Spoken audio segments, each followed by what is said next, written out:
నా పేరు సామేలు శంషాబాద్ మున్సిపల్ సిఐ2 మండల్ అధ్యక్షుని.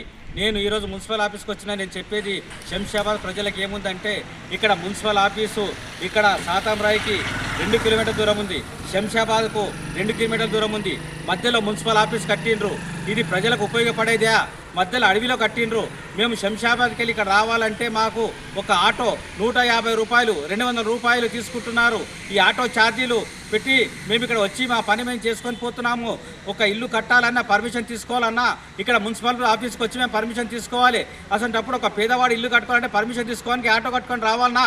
శంషాబాద్ ఊర్లో ఆఫీసు కట్టకుండా ఊరు బయట ఆఫీసు కట్టి ప్రజలతో దోచుకుంటున్నారు.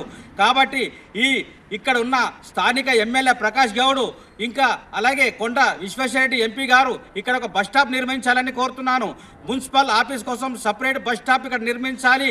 బస్సు వస్తూ పోతూ ఇక్కడ బస్సు నిలిపిస్తే మేము బస్సులో తిరిగి వచ్చి ఇక్కడ మా పని మేము చేసుకుంటాము. ఈ సౌకర్యం కల్పించాలి. ఇది మీ బాధ్యత. మీరు కళ్ళు తెలుసుకొని ఇక్కడ ప్రజలకు సేవ చేయాలి. ఇక్కడ ఇంటి ట్యాక్సులు, రోడ్ ట్యాక్సులు, అన్ని ట్యాక్సులు వసూలు చేస్తున్నారు. మా సంటే బస్ స్టాప్ ఎందుకు పెట్టారు? బస్ స్టాప్ పెట్టి ప్రజలకు మేలు చేయాలని కోరుకుంటున్నాను.